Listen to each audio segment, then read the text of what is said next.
사랑하는 성도 여러분, 한 주간도 주님의 말씀 안에 거하고 계시는지요?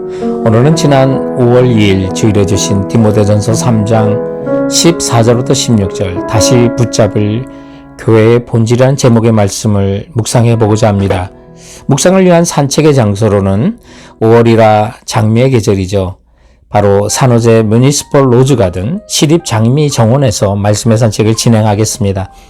이번 코로나 팬데믹은 우리가 예배당에 모여 예배드리는데 정말 큰 어려움과 장애를 주었지만 오히려 우리들은 집에서 예배를 드리면서 그동안 우리가 교회와 예배에 대해 정말 신령과 진정으로 대했는지 교회와 예배의 본질을 되돌아볼 기회를 제공했습니다. 그러므로 교회가 제도화되면서 예배당 중심으로 변해왔는데 이제 코로나 팬데믹을 통해서 예배당 중심의 교회에서 벗어나 성경 말씀이 가르치는 교회의 본질이 무엇인지를 다시 한번 생각하고 붙잡을 수 있는 그런 기회는 되었다고 생각합니다. 그러므로 저희들은 오늘 이 본문을 통해서 다시 붙잡을 교회의 본질이 무엇인지를 살펴보고자 하는 것입니다. 본문이 가르치는 다시 붙잡을 교회의 본질 첫 번째는 하나님의 집입니다. 15절에 너로 하나님의 집에서 어떻게 행하여야 할 것을 알게 하려 함이라고 바울은 믿음의 아들 디모데에게 교회를 하나님의 집을 다스릴 목회자가 가져야 될 역할을 가르치면서 교회를 하나님의 집으로 표현했습니다. 이 하나님의 집이라는 말은 하나님을 호주로 하나님을 아버지로 우러러보는 그리스도인 전체의 가족을 말합니다. 분명 교회를 건물로 본 것이 아니라 하나님을 모신 가족으로 선언한 거죠. 그렇습니다. 교회는 하나님을 아버지로 모신 성도들로 이루어진 집입니다. 지난날 우리는 믿음을 갖기 전에 하나님의 가족이 아니었고 천국에 소망도 없이 마귀의 지배 아래 죄를 지으면서 지냈지 않습니까? 그런데 이제 예수 그리스도를 믿음으로 말미암아 하나님의 가족이 된 것입니다. 그리고 하나님을 아버지라고 부를 수 있게 된 것이죠. 에베소서 2장 19절에는 이제부터 너희는 외인도 아니요 손님도 아니고 오직 하나님의 권속이라고 했는데 여기 권속은 하나님의 집, 가족을 말하는 것입니다. 성도 여러분, 세상 사람들이 우리의 존귀한 신분을 알아주지 않더라도 실망할 것 전혀 없습니다. 왜요? 만왕의 왕이신 하나님을 아버지로 모신 존귀한 왕 같은 제사장들이 모인 곳이 바로 교회인 것이고 여러분의 온전한 신분입니다. 그리고 하나님의 집이라고 했때 그것은 교회 공동체의 중요성을 가르치는 것입니다. 교회가 하나님의 집이요 하나님의 가족이라는 사실은 교회가 사랑으로 결속된 신앙 공동체라는 점을 말해주는 것이죠. 여러분, 그래서 우리 성도들이 어려움 당하면 가만히 있지 않는 곳이 교회입니다. 잘못하는 것이 있어도 가만히 있어서는 안 됩니다. 서로 치리하면서 권면하고 말씀대로 살도록 올바르게 가르쳐줘야 하는 것도 또한 교회입니다. 그래서 교회론을 가르치는 에베소서 2장 22절에 보면 너희도 성령 안에서 하나님이 거하실 처소가 되기 위하여 그리스도 예수 안에서 함께 지어져 가느니라고요. 함께 지어져 간다고 말합니다. 이렇게 하나님을 아버지로 모신 가족 공동체로 모인 하나님의 집이 바로 교회인 것입니다. 다시 붙잡을 교회의 본질 두 번째는 살아계신 하나님의 교회입니다. 15절에 이 집은 살아계신 하나님의 교회요 라고 말합니다. 교회를 영원히 살아계시는 하나님의 소유임을 선포하고 있는 거죠.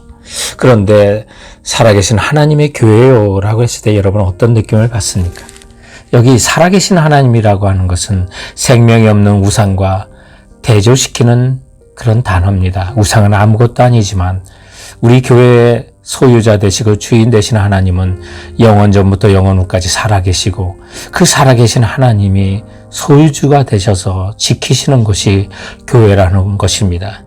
그것은 신실한 믿음의 경주를 하는 사람이라면 교회는 지옥의 권세가 감히 넘볼 수 없고 세상을 두려워하지 않는 것이 교회라는 생각을 갖게 될 것입니다. 그러나 잘못된 생활, 죄 가운데 있는 자들은 두려움도 있을 것입니다. 바로 사도 바울은 디모데에게 이 집은 살아계신 하나님의 교회라고 했을 때는 그 교회에서 하는 모든 목회와 생활이 엄중하고 흠없는 생활을 하라는 그런 경고의 메시지도 있는 것입니다. 그러므로 교회 살아계신 하나님 앞에 옷깃을 여밀고 믿음으로 신실한 신앙의 경주를 살아가야만 하는 것입니다. 교회는 살아계신 하나님의 교회이기 때문입니다. 그리고 다시 붙잡을 교회의 본질 세 번째 교훈은 진리의 기둥과 터라고 말합니다. 15절에 진리의 기둥과 터이니라. 여기에 진리의 기둥이라고 할 때는 지붕을 떠받치듯이 그 기둥이 복음의 진리를 떠받치고 있는 것이 교회라는 것입니다. 교회는 세상 이야기하는 곳이 아닙니다. 구원의 진리를 지키고 선포하는 곳이고 십자가에도 곧 예수 그리스도의 죽음과 부활을 전하는 곳입니다. 여러분, 세상이 미련하다고 해도 우리 교회는 오직 예수 그리스도 안에 복음의 진리를 끝까지 지켜나가고 떠받드는 교회가 되어야만 합니다. 그리고 교회를 가르쳐 진리의 터라고 그랬습니다. 터는 집이 서 있는 땅을 말하는 거죠. 터전이 견고해야 그 위에 세운 건물이 안전할 수 있듯이 우리 교회는 든든한 터 위에 서야 되는데 그것이 바로 예수 그리스도의 복음의 진리에 서 있는 겁니다. 그래서 진리의 터입니다. 예수가 모퉁이의 돌이 되고 교회의 주춧돌이 되어야 한다는 것을 말하는 거죠. 이런 진리가 터가 되는 교회에서는 성도들이 공통적으로 고백하는 신앙 고백이 바로 마태복음 16장 16절입니다. 주는 그리스도시요 살아계신 하나님이시니라. 베드로가 이렇게 고백할 때 예수님께서 마태복음 16장 18절에 내가 이 반석 위에 내 교회를 세우리니 음부의 권세가 이기지 못하리라고 말씀하셨습니다. 그렇습니다. 우리 교회는 바로 이 믿음의 고백 위에, 믿음의 터 위에, 진리의 터 위에 세워지는 교회인 것입니다. 지금 우리는 비진리가 진리를 인정받고 거짓이 통하는 타락한 시대에 삽니다. 성경대로 믿는 사람이 조롱당하는 시대에 살고 있습니다.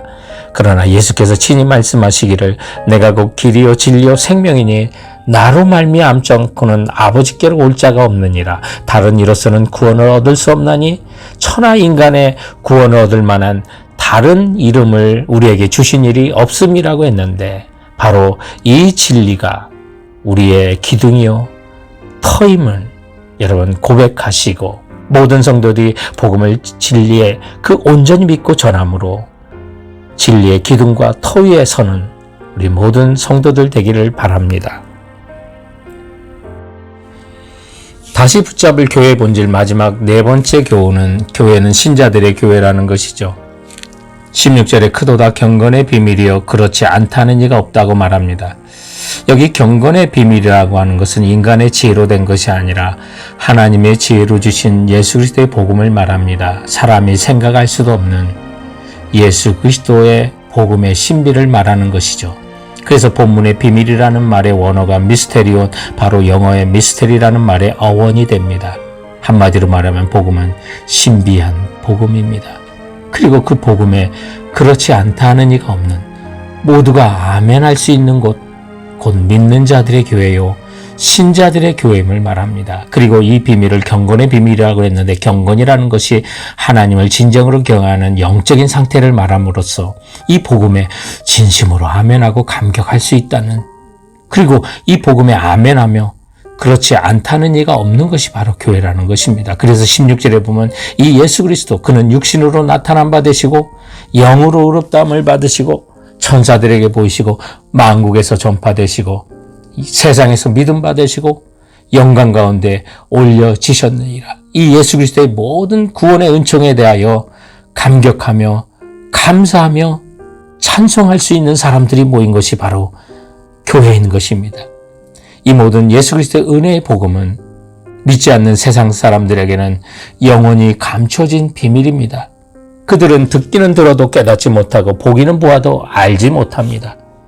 그러나 하나님의 자녀가 된 성도들은 성령의 감화를 받아서 이 큰 비밀을 알고 예수 그리스도의 강림을 대망하면서 믿음으로 살게 한 성도 여러분, 그 은혜에 대한 감격이 떨어지지 않아야 우리 한 사람 한 사람이 하나님이 기뻐하시는 교회로서 이 땅 가운데 세상 속에 예수 그리스도를 전파하며 주님께 영광을 올려드리는 참된 교회로 살아갈 수 있다는 사실을 믿는 우리 모두가 되기를 주님의 이름으로 축원드립니다. 사랑하는 성도 여러분, 그럼 이번 한 주간도 주께서 주신 말씀으로 승리하시고 건강하시기 바랍니다. 감사합니다. 안녕히 계세요.